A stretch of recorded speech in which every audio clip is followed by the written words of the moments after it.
There are things that a morally normal, even a very morally average or mediocre person would not, unprompted, do. For example, hold down their daughter at the age of 6, tear off her underwear, and cut her genitalia with a sharp stone.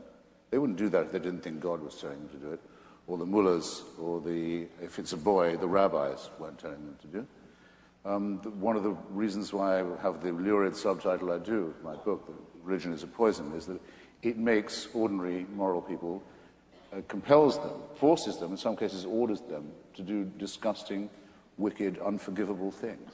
There's no expiation for the generations of misery and suffering that religion has inflicted in this way and continues to inflict, and I still haven't heard enough apology for it.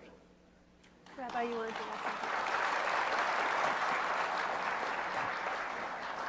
Christopher, I've got to call you down on referring to circumcision as genital mutilation. My son cried more at his first haircut than he did at his bris. And statistically... You weren't doing it right then.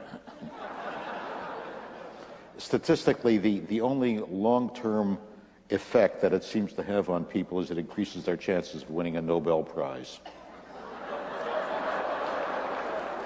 I can't find the compulsory mutilation of the genitals of children a subject for humor in that way, or flippancy in that way. Maimonides says very plainly that it's designed to repress sexual pleasure, to deprive a male child as far as possible of the opportunity of that.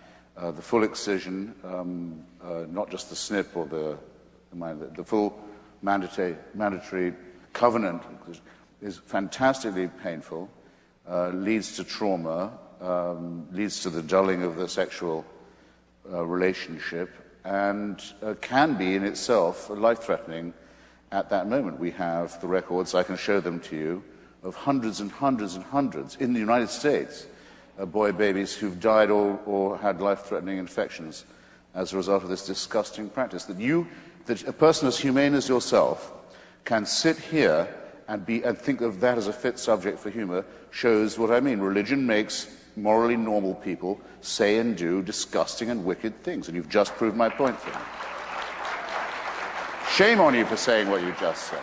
Shame on you for saying it about your own son, my God. Let's move on. Yes, let's. What next?